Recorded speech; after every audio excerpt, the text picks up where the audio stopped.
Hello and welcome everyone to Retro Hero Video. It's that special time of the month where Matt and I dig in to a fun show. We chat it up, we talk it out, we act as, cultural anthropologists for a little bit. It's a lot of fun. It is, yeah. It's been really good so far. It has. Thank you everyone who watched that last episode on Legion of Superheroes. It's the most successful episode of the series yet. Yeah, people really liked that one. They freaking loved that one. It really let me know the age of our audience. Which before I was uncertain, but now I totally know. That episode did so good, it did better than Comic Multiverse has done in months. Oh, wow, really? Yes, so if we completely shift next year and we just become a Legion of Superheroes show podcast, you'll know why.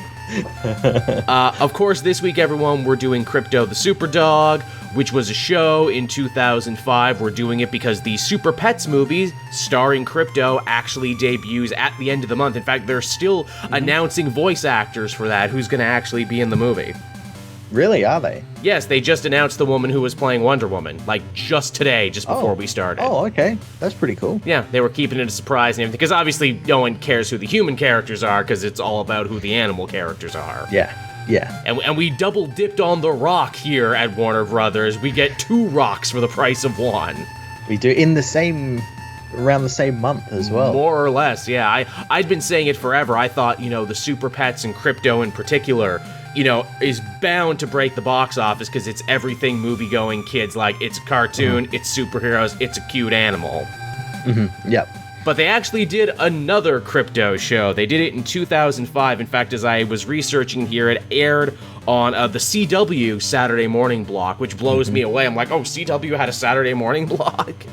Yeah, I didn't know that as well. I always thought it was because CW was the WB at one point. Yes. And I always thought it was that. It was that weird, awkward couple years in between when WB became CW, and also I was a teenager at this point, so I wasn't getting up Saturday morning to watch this, so this completely slipped my vision. But hey, that's the whole point of this arc of shows we're doing on Retro Hero Video. It's stuff we've never seen before, so Matt and I were able to come into this one completely clear. Yeah, I think I'd probably seen clips of the show ages ago, but yeah, I hadn't actually seen a full episode. Yeah, I knew what it was about. It's a show about Krypto the Super Dog, and he fights Bud and Lou, the Joker's hyena, and I think Lex Luthor has an iguana or some shit. So they had to make up some pets. Not everyone had such ready-made pets to go. In fact, as we find out in the show itself, they had to stretch to try and get a lot of the different pets in. Yeah, did they ever. Oh, they stretched. But before we do that, anyone, of course, a big feature of the show is we just don't hop into the show blind. We gotta understand the time in which the show made. We try and, understand the culture of the world that birthed this show. The year was 2005, and the #1 song in the world at that time was it was Boulevard of Broken Dreams off the album American Idiot from Green Day. Oh, yeah, of course. Yeah, of course it was. What a monster hit this album was. I bought this CD because I was a teenager at the time, and we still bought CDs. Yep, we were exactly the target audience for this. We were. This was the height of me watching music television. I watched all the award shows that year because Green Day was on it, performing songs from this album. Yeah, this song, people who were younger than us probably don't understand, how huge not just Green Day was, but this song and American Idiot were. It was probably the last major album. It was probably the last time in history when, the charts and, the major record companies could kind of get behind something and go, this is the #1 song now. Obviously, there's big hits now, but because of the internet, people listen to whatever the hell they want. They listen to K-pop. They listen to weird electronic stuff. The world is open now, and you will probably never see another hit nor another massive album like this. Yeah, it was fucking massive. It was massive. Again, you had American Idiot, the big, blustering, anti-Bush era, anti-war song that obviously did so much to stop the war. And, we're in 2022 now, and, obviously, we don't have to worry about the news not holding politicians accountable, and corruption has completely been taken care of in America. No more of that. No. Everything is fine now. You know, Green Day, they did their job, I think. Yeah, man, protest music in 2005, man. You had to be there. You really did. You did, yeah. It seems so cute in retrospect, doesn't it? So much to the point Green Day never did any protest songs ever again. No, they didn't, did they? Nope, they're like, okay, that didn't work. Back to the drawing board, I guess. You have to wonder if like that song came out now, how would it have been received? I know, right? The funny thing is that you listen to the lyrics of that and it's like literally nothing changed. You're all singing about the exact same shit that's going on now. Yeah, it's still so relevant. Yeah, I'm not part of the redneck agenda, all across the alien nation. Yep, it's all there. It's all still there. It's all still true. Still holds up. But yeah, so that was the number one song, and oh, what a time. Now, as far as the number one movie in the world at the time Krypto premiered was this one threw me for a loop. The Ring 2 was number one that week. I do remember the remake of The Ring and The Ring 2, they were extremely popular. Yes, they were. I mean, The Ring 1 was excellent. That's another one I saw in theaters, and I'm like, wow, what a cool-ass movie. What a great remake of a foreign film, and wow, what a scary movie that was only PG-13. Holy shit. Yeah, it was at a time where PG-13 was actually used really well, but also it's one of those rare cases where like a remake is almost as better as the original. Tell me about it. It worked. It also helped that it was a Japanese story, but it was also like in somewhere else, so they kept a lot of the cultural signifiers. Ring 1 is very good. I remember I saw Ring 2 at the Cottage one time. I got it from a Blockbuster again, because I am an old man, and these are old words I'm saying. I can't remember jack shit about the Ring 2. I can't really either. I keep trying to think. I'm like, oh, but the scene with the well and the bit with the horse. I'm like, nope, that was from the first one. Nope, they were all from the first one. Also, it's really funny to think like this, like between this, there was The Grudge. Yeah. There was a movie called The Eye. There was one called Shudder, and they all came out within probably 2 or 3 years, and they're all remakes of Japanese films. Yeah, there was a big J-horror invasion at the time. Again, you had to have been there, but for a little bit, J-horror was inescapable. Everyone was trying to riff on it. Yep. And I mean, the Ring series, like, what is it? They actually did in Japan. Didn't they do like a crossover movie? Didn't they do like Ringu versus The Grudge? Yeah, it was only a couple of years ago as well. That they did like. I haven't seen it. I've been trying to find it because apparently it's really bad, but like it's like really hilarious as well. Who doesn't love a good versus movie? Just the sound effect. It's movies that really got by on scaring the shit out of you with good sound. That's terrifying. Yeah. And like, it's all like household stuff, like, oh, you could die in a closet, you could die in your tub, oh, but I have those things. Yep. I'm gonna have to go to the closet, I'm gonna have to go to the tub at some point, oh no. Also, they tried to like reboot The Ring with like John Cho a couple years back, didn't they? Mm-hmm. Yeah, I remember seeing that film and remembering nothing about it. I was gonna watch it, then I never did, so yeah, talk about something where the lightning only struck once. Yeah. Yeah, but yeah, so that was the number one movie. What a weird snapshot of history, am I right? Yeah. Tell me about it. Now, as far as television goes, unfortunately, we're in the 2000s.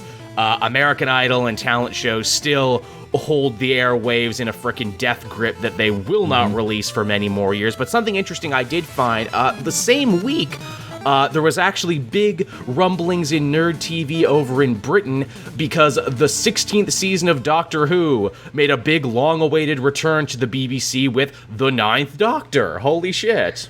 It was the 16th season, but technically the first. Yes. Because it was like a reboot. It was like the reboot, quote-unquote.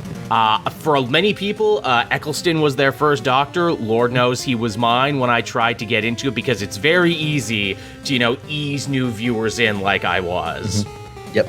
He would also end up being a one-season wonder. He only did the one. Yeah, and then we got David Tennant. Yes, who many people consider to be the best or their favorite of the modern era. I know I watched all of Eccleston, I watched all of Tennant, and I said, I should come back for Matt Smith, but then I just never did. I mean, I'm sure it's good. I'm sure, all the doctors bring something to it. It's pretty good, yeah. I will admit, I thought Eccleston was cool as hell, and I will admit that I tried to pull off that red shirt, leather blazer combination. It's difficult to do. God's gift to cosplayers, though. It's very easy. But yeah, so we actually had something good to talk about on TV at that time. Now, as far as video games go, oh man, was 2005 a monster year for good video games. Oh yeah. The number one seller the month this came out in March was Resident Evil 4 for the PS2. Makes sense. Makes sense. God, a game so impactful. Even today, we are still feeling the effects of this one. It's been re-released, remastered on just about every console you can name since it was released, and they're going to be remaking it soon. Yeah, we got a remake coming out next March. Hot damn. Talk about a game that fires on every cylinder, every zone, every battle, every boss fight. It's a fantastic game. Yeah, what's your favorite boss battle from Resident Evil 4, Matt? I like Krauser. Same, I was gonna say Krauser. The close quarters knife fight where it's like, no, don't shoot, fight him with your knife. Actually do it cool. That's actually the best way to do it, and you can stun lock him. God, that's cool. Man, Resident Evil 4 is so good, but man, this is one of the few times where I had to actually write down more notes. Let me just tell you some of the other games that came out that year. God of War 1. Ooh, yeah. Metal Gear Solid 3. Oh, goddamn, yeah. Holy shit. GTA San Andreas. Yep. Guitar Hero, Shadow of the Colossus, Half-Life 2, Psychonauts, Civilizations 5, and Burnout Revenge, all in the same year. That's a stacked year, yeah. What a monster And I remember year. playing most of them when they came out. Same. As well. Yeah, I can actually say, wow, I played most of those because, hey, I was a teenager, I had more time and more disposable income than ever before. I was into all of these many sleepless nights. What a goddamn good year for games that was. Now, we are a comic book show first and foremost, so we would be remiss if we didn't talk about what was on comic shelves at the time. Mark Millar's Wanted was a big thing at the time. Yeah. This came out, and then a couple of years later, the movie would come out and be nothing like the book. Nothing like it, yeah. It kept the name and curving the bullets, even though only the main guy curved the bullets because he was like a Hawkeye bullseye pastiche. Yeah, well, which is really funny because they had a game for the movie as well, and the game was more in line with the comics than the movie was. Absolutely. The book is very, very dated to 2005. Ooh, is it ever? The main character looks like Eminem.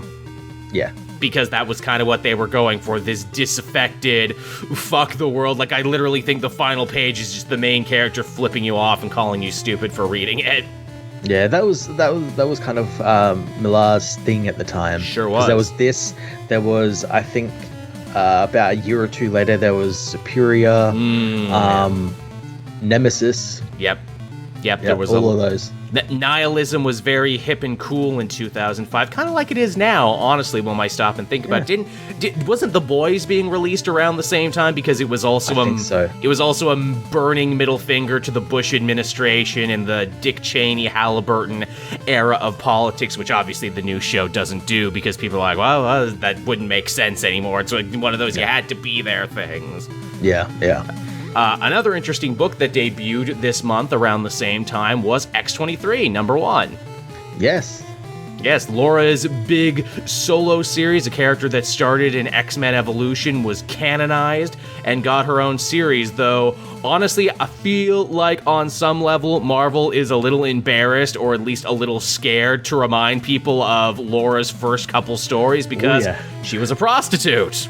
Yeah. Not just that. Underage prostitute. Yeah, geez, they really did not think that character would become such a big deal, did they? No, they didn't. They were just throwing shit at the wall and seeing what happens, and now they're like, oh god, never remind anyone we did that. Yeah, it's kind of crazy when you think about, like, where she is now, on the X-Men and everything. As Wolverine. Like, you think about this first issue here and just how, like, different the character is. It's a completely different character. Totally. And don't get me wrong, hey, I think a sex worker superhero is super cool and everything, but, it should be someone old enough to consent to that sort of thing. is the problem. And again, hey, you should be able to tell stories about, like human trafficking and, the human spirit overcoming and everything, but still, it's a weird little cocktail from where it was to where it is now. Yep. Tell me about it. So, that's your little taste of the world at the time. Again, a little dark, Matt, a little gritty, I would say, the times we were in. Yeah, I would as well. This cartoon we're going to be talking about is none of these things, actually. Not even close. Some might say it's sugary and saccharine. Yes, that's right. Krypto the Super Dog. Probably one of the most fun aspects of Superman's long and storied history. This character, much like the Legion of Superheroes that we talked about last week, was created by Otto Binder for Adventure Comics.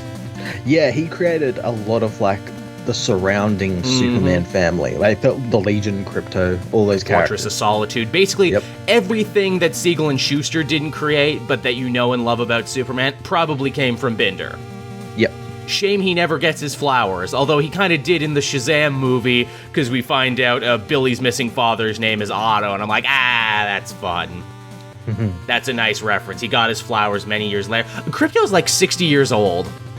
Yeah. He's a very old character, and thankfully, unlike other dogs, he doesn't have a short lifespan. No.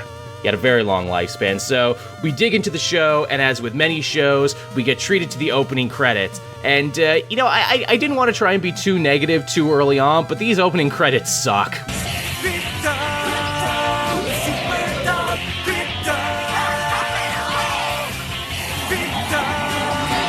Yeah, it's got a really terrible theme song, and I think they knew they were marketing towards babies. Yes, that's the thing where I'm watching this, I'm like, oh no, did I pick a show for toddlers for me and Matt to talk about? Because in everything I read, it didn't say it, and the producers on this are Alan Burnett and Paul Dini, who did all the other shows. This episode is written by Alan Burnett. Yes, who's a goddamn legend and a goddamn veteran of the DCAU and so many other great shows we grew up with. I'm like, oh, surely, it is the same all ages appeal that Batman the Animated Series was, and Justice League and everything else.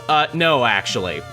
No, not at all. This is going for a much, much younger audience, and there's a certain tone I think we can all agree when you're watching something made for kids, when you're like, oh no, this is going to be patronizing and talking down to kids, and something you watch and being like, oh, this isn't patronizing at all, this is actually going for an all ages appeal. And I say this in frickin', 2022, when, adults will happily say, oh, that Bluey show ain't bad, they actually got some good jokes in that one. This is not that. No, not at all. Now, you mentioned the theme song, Matt. Let me read you some lyrics from this theme song, just so you know how lazy this is out there, everyone watching. Krypto the Super Dog. Krypto, it's Super Dog time. That's the first line they hit you with, and the singer could not be less interested. The next line after that, he's a super dog. Yes, thank you, I put that together already. You said it in the first two lines. He's a superhero. Well, if he's a super dog, obviously he's a superhero. He's not going to be a super dog and not be a superhero. Those things, they friggin' go together. I mean, come on, guys. What are we even doing here? He's Krypto the Super Dog, rough, and away. Get it? Because we're kind of riffing on up, and away, but we're making it kind of silly. So that's what we're working with here, people, right off the bat. And I'm like, oh, this is going to be rough, is what this is going to be. Did Paul Dini and Alan Burnett, lose a bet? It really feels like that, or they did the show on a bet where it's like, okay, we've done teens and, young adults and everything. Let's try and make a show directed strictly at young children, or the network asked them to work that magic for young children. Yeah, or it was part of a deal where you can do these shows, but you have to do a Krypto the Super Dog show for toddlers. You gotta do this as well on top of it. We get our big, kind of splash there of the logo that's on the thumbnail. It looks fine. It's red and yellow. It doesn't look like they're trying to... It's friggin' Superman's symbol. Well, what do you want? It's all the same iconography. Yeah. We also get a title card, which makes me feel like they're trying to riff on, even older, Looney Tunes, Warner Brothers projects, because it's Krypto the Super Dog in... Yeah, well, whenever I see them, I always think of like animated shorts. Yes. But this isn't really an animated short. It's like 20 minutes long. Aha! I am glad you mentioned that, Matt. So here's the thing. The first episode, Krypto, which we're looking at today, which is a title that makes no goddamn sense. Krypto is not a word. Especially not in context with what happens in the show. No, that is nothing. That is pure gibberish, not a good place to start. But yeah, so this is 22 minutes. It's the origins of Krypto for the new show. It's the only episode that's 22 minutes. Everyone else is 11 minutes, 2 11-minute shorts put together. There you go. And oh boy, does it show, because at the halfway point of this episode, they just give up.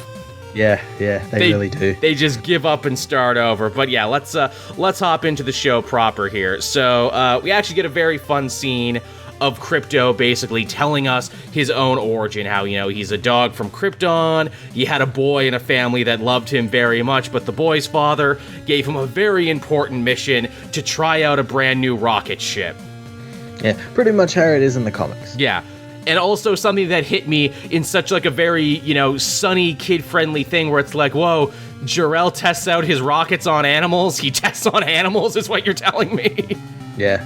I mean, he's fine. He's a super dog and he made it, but geez, that's kind of a dark starting point.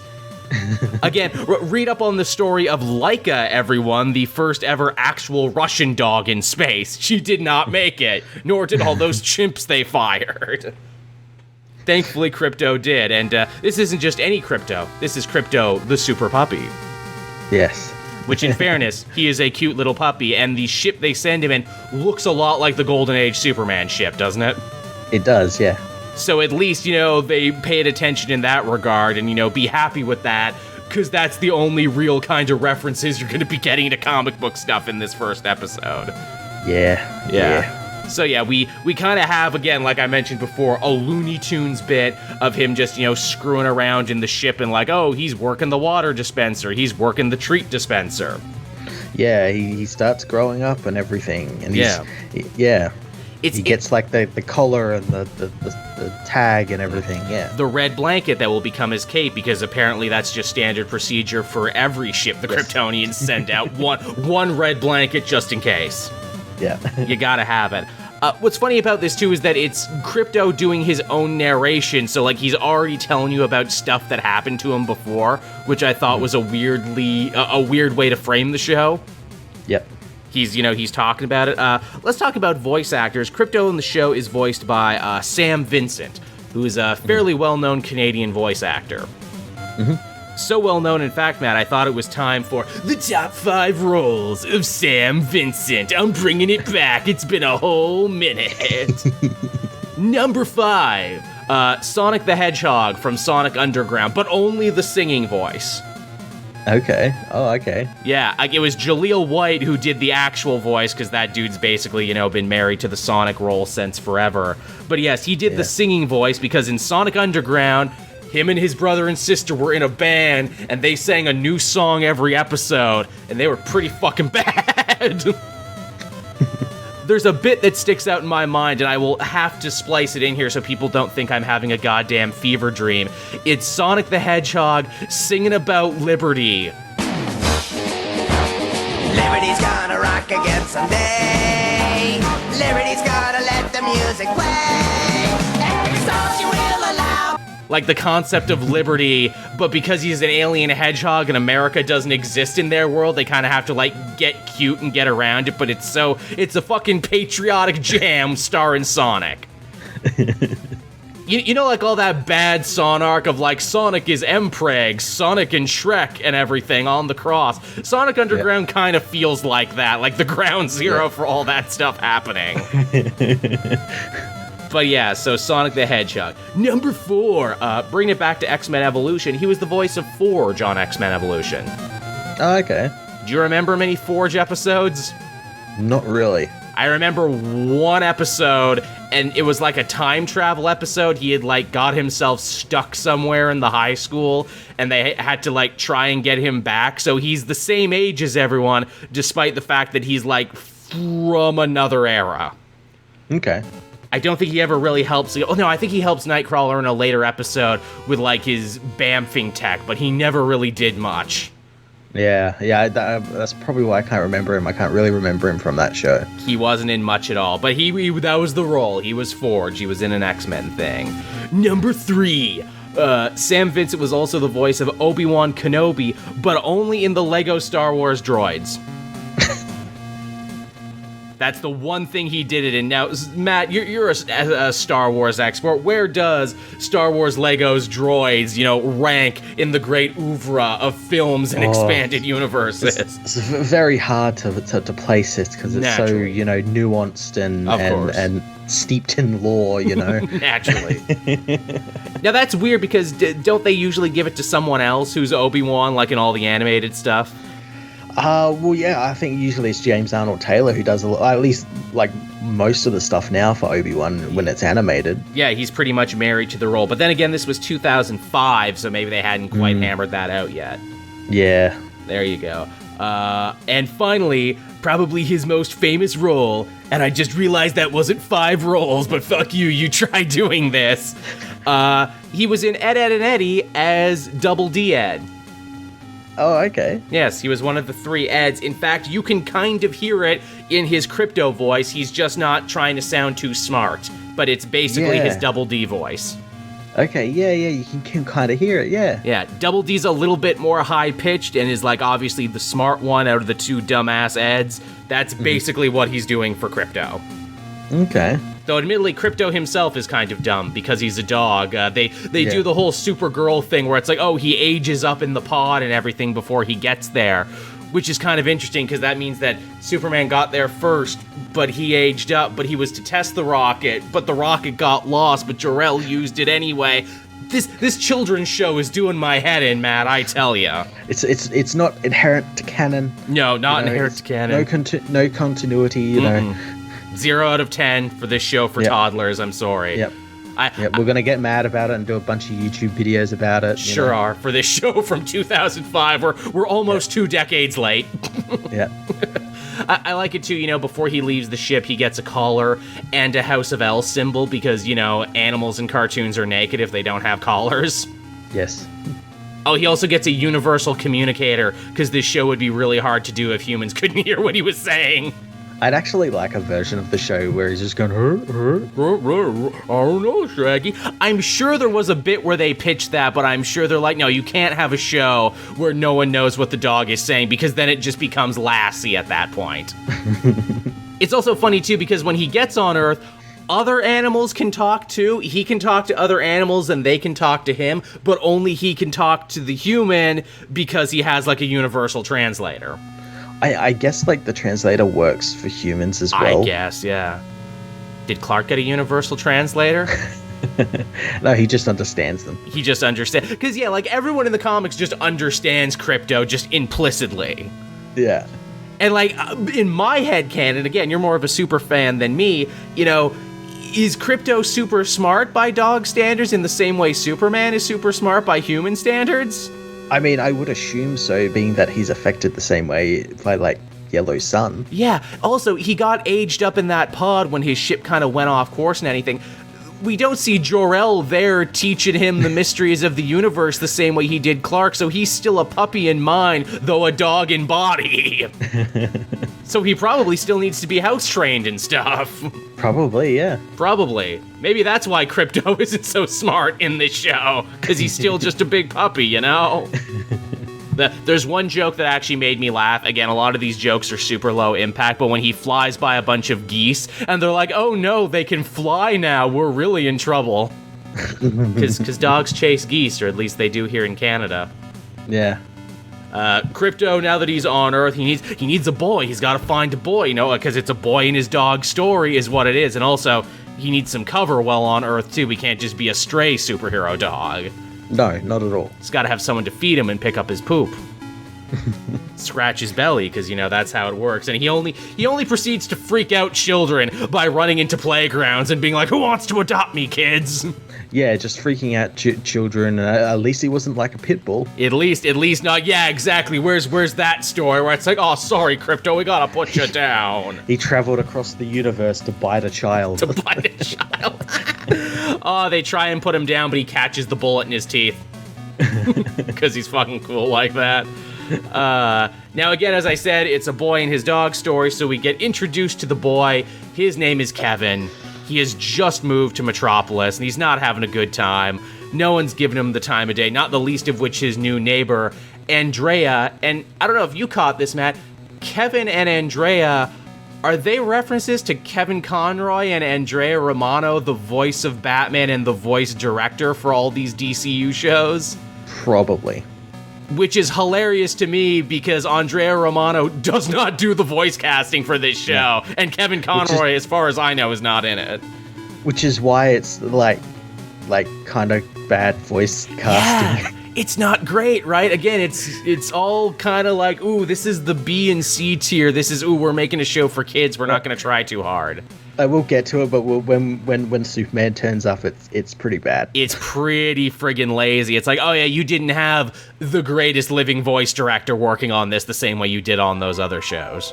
No. Now, Andrea already has a pet. It's a cat with a streak on its back, because that is Streaky the Super Cat.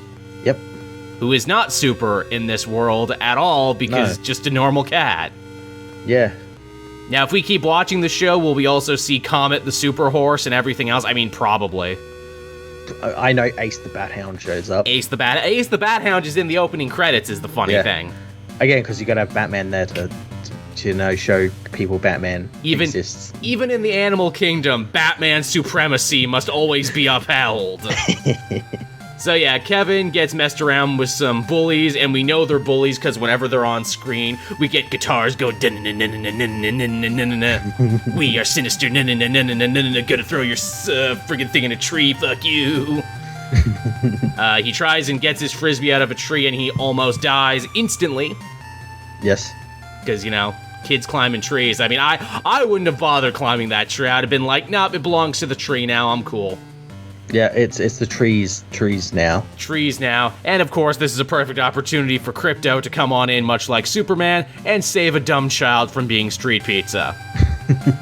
I call Kevin a dumb child, and that's probably not fair. It's just he is so John every child. There is just nothing defining about him.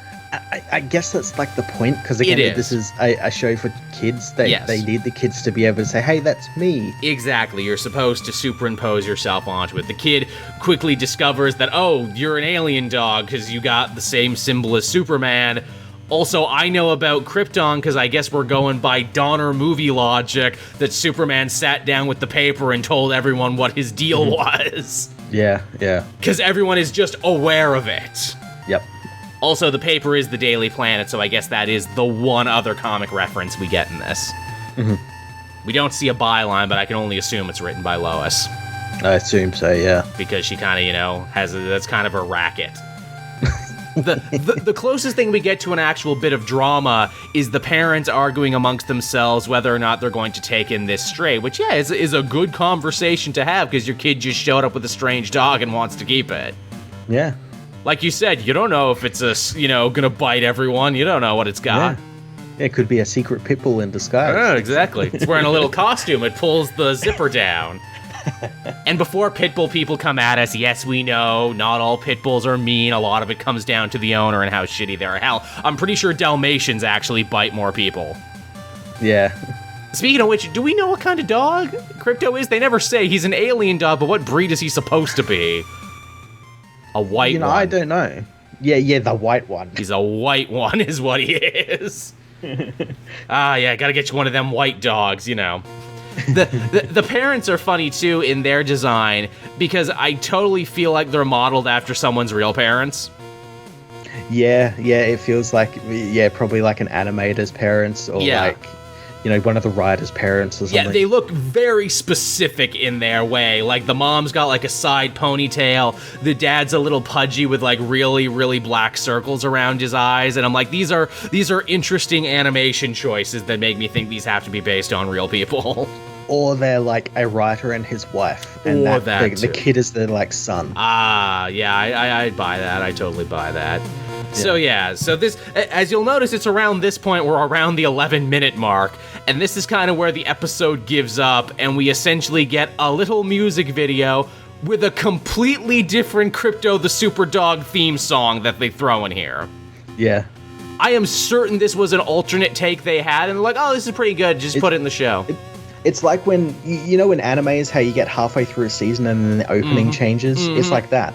It's 100% like that. And I'm going to come out and say it. I like the second song better. It's a little bit better, yeah. The lyrics actually make sense. Here's the thing. I think there's a couple reasons why they didn't use it. One, it's very low impact.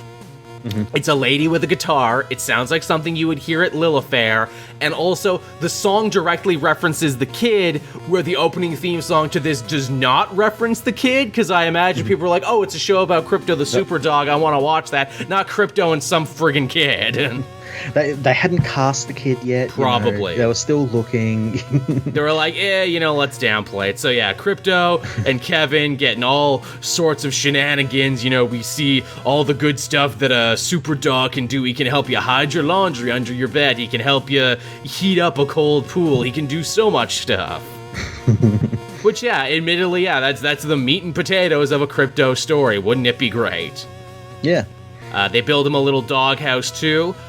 There's a moment where I felt like we were going to get into some real drama, because they're like, oh, we got to go back and get your rocket, because, you know, we just can't leave that behind. And I'm like, ooh, is this going to be like some E.T. sort of shit? You know, is like the government going to be after him and his rocket to try and weaponize him? No, they go back and get the rocket without a single problem.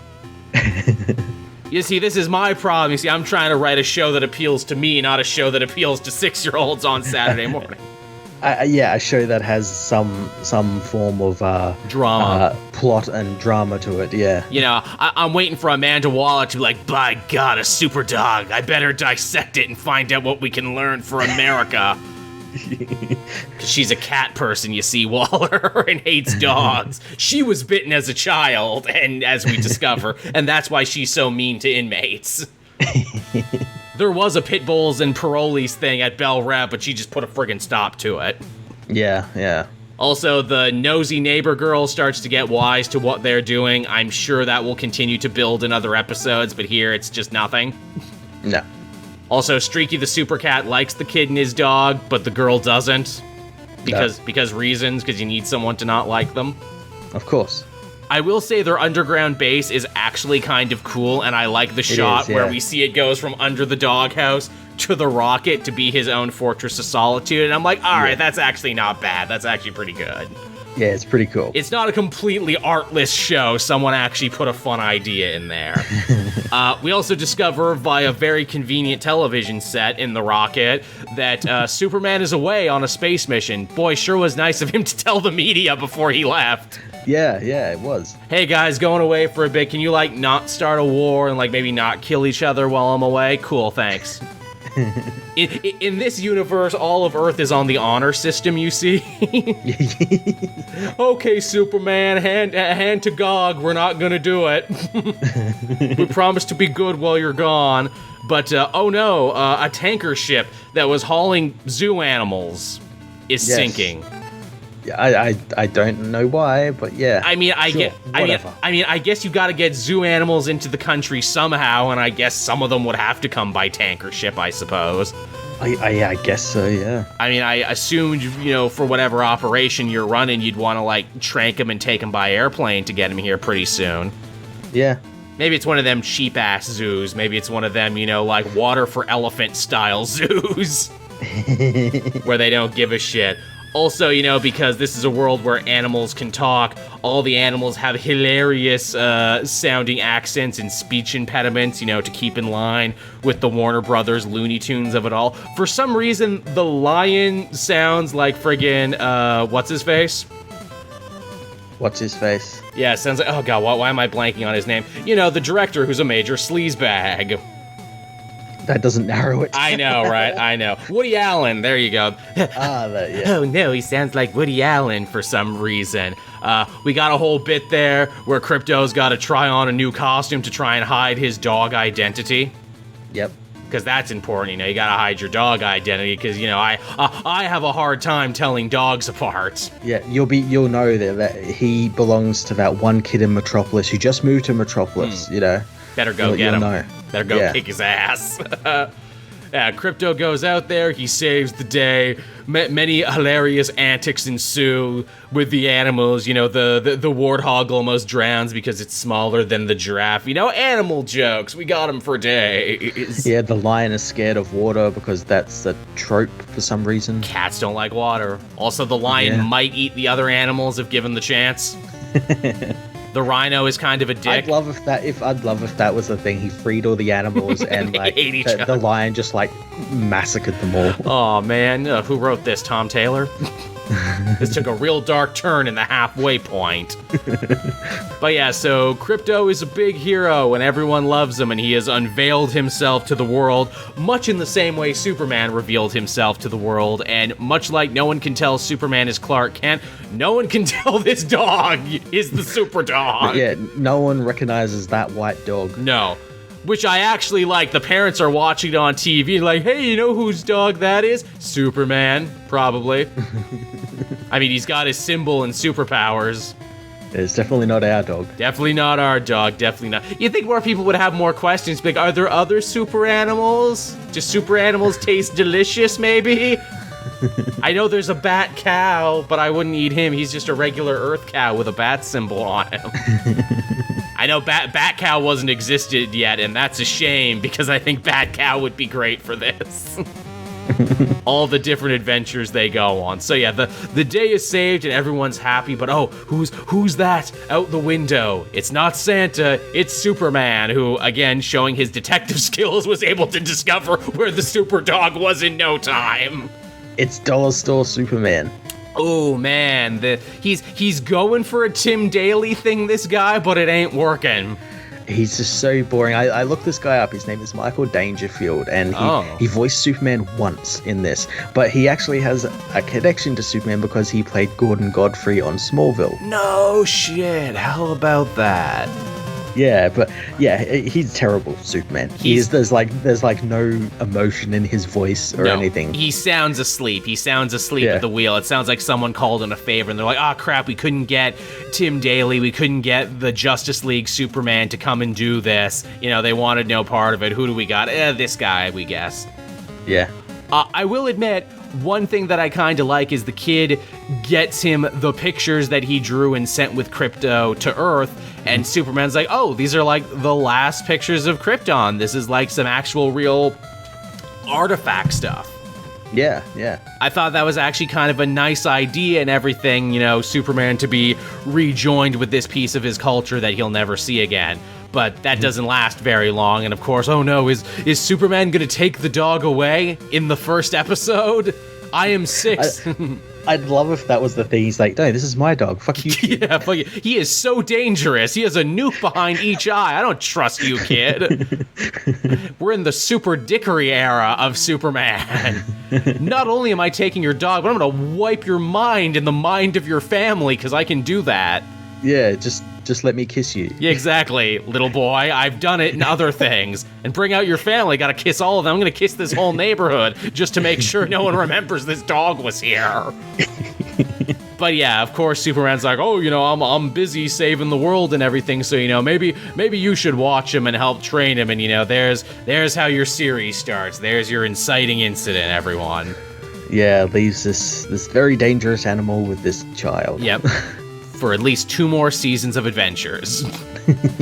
I know, I can't believe this got 2 seasons either, but it did. I mean, I can kind of see how it did. It's just like Saturday morning cartoons for little kids, you know, easily syndicated. Absolutely. Again, you know, we were surprised by Legion of Superheroes. We're like, oh, this was actually a lot deeper and more interesting and had more stuff going on than we thought it did. This show here is like, yeah, okay, we went in with a, full mind and full heart, and, open mind and full heart. And it was still kind of like, okay, we are not the target audience for this.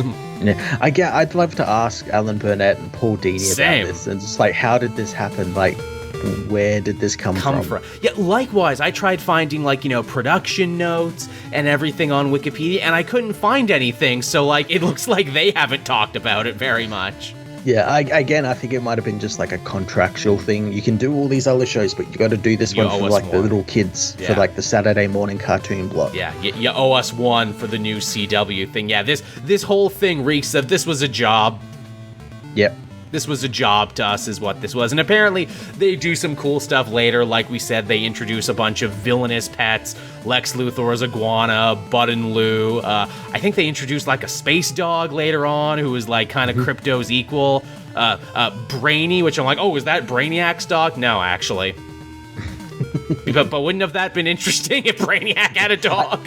I do know one of the monsters. I think it might have been Luthor's like iguana. Yeah. That like green thing that's in the opening. Yeah. That monster looks exactly like the giant dinosaur Superman fights in the Fleischer cartoons. Oh, fun. All right, so it's not without its references. It's not without its little things.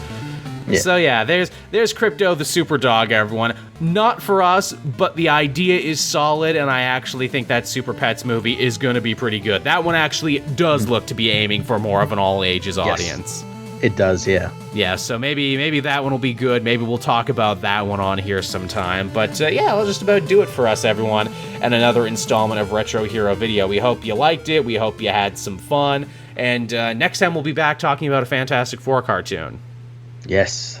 So that'll be interesting as we continue on our journey here to talk about shows that we have never seen before. If you did see more of Krypto the Super Dog and you know more about us, which chances are you probably do, tell us all about it. Was there a great episode we missed? Are we going to have to come back to this? Because I'm almost a little disappointed we didn't get Ace and we didn't get any of the other stuff. I'm surprised that, we didn't get Ace straight off the bat, because being a Batman character, I would have surely they would have, put it in there. Shoehorned him in somewhere. Yeah. Does Wonder Woman's kangaroo Jumpa show up at some point? Because it really should.